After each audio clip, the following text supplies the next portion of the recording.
नमस्कार सभी साथियों को और प्यारे बच्चों को। सुख क्लासेस में आप सभी का स्वागत है। आज की वीडियो में हम चर्चा करेंगे संज्ञा का तीसरा विकारी शब्द कारक। जैसे कि आपको पता है, संज्ञा का पहला विकारी शब्द है वचन, दूसरा है लिंग और तीसरा है कारक। तो चलिए जानते हैं कारक क्या है, इसकी परिभाषा। संज्ञा या सर्वनाम के जिस रूप से उस वाक्य का अन्य शब्द के साथ संबंध स्थापित किया जाता है, उस रूप को कारक कहते हैं।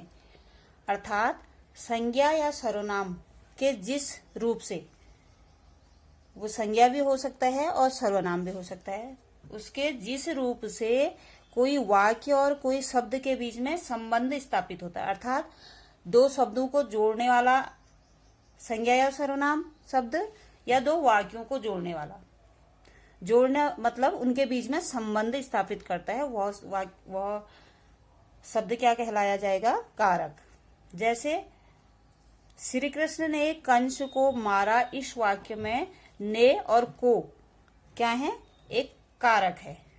श्री कृष्ण ने कंस को मारा, क्या कर रहा? दो शब्दों को, श्री कृष्ण और कंस ने, दोनों में संबंध स्थापित कर रहा है, दोनों शब्दों को जोड़ रहा है। और कंस को मारा, क्या हो रहा? कंस और मारा, इन दोनों के बीच में को जोड़ा जा रहा, तो एक वाक्य बन रहा। और वाक्य का क्या होता है? इनसे कारक जोड़ने से इनका एक सार्थक रूप भी सामने आता है, उनका अर्थात उनका अर्थ प्रकट हो जाता है। कृष्ण ने कंस को मारा, समझ पा रहे हैं ना इसको, वाक्य को? तो इससे क्या हो रहा है? इस वाक्य का अर्थ स्पष्ट हो रहा है। इसमें ने और को क्या हो गए? कारक चिन्ह हो गए। यदि ये कारक न होते तो वाक्य अर्थपूर्ण ही रहता है। अब देखिए, एक बार देख लीजिए, श्री कृष्ण कंस मारा, अगर आप इसमें कारक नहीं लगाते, ने और को ये जो कारक चिन्ह है इनको नहीं लगाते हैं, क्या इसका कोई अर्थ आएगा? नहीं आएगा। क्या बोलोगे? अगर इसमें कारक चिन्ह नहीं होगा तो आप कैसे बोलोगे? कृष्ण कंस मारा, तो अर्थपूर्ण वाक्य नहीं हो रहा है। अगर आप जब इसमें कारक चिन्ह लगा रहे तो वाक्य क्या बन रहा है? श्री कृष्ण ने कंस को मारा, एक वाक्य बन रहा है। उसमें क्या हो रहा? सार्थक वाक्य बन रहा है, अर्थपूर्ण वाक्य बन रहा है। तो कारक का क्या है? बहुत बड़ा महत्वपूर्ण स्थान है हिंदी व्याकरण में। तो आगे देखिए, संज्ञा या सर्वनाम के बाद जुड़ने के कारण कारक को परसर्ग भी कहते हैं। अब कारक को हम कहीं कहीं पे क्या होता है? परसर्ग के नाम से भी जानते हैं। और क्यों इसे परसर्ग कहते हैं? इसका दूसरा नाम परसर्ग क्यों कहते हैं? देखिए, पर का अर्थ है बाद, कारक चिन्ह संज्ञा सर्वनाम के बाद लगते हैं, तो पर का मतलब होता है बाद।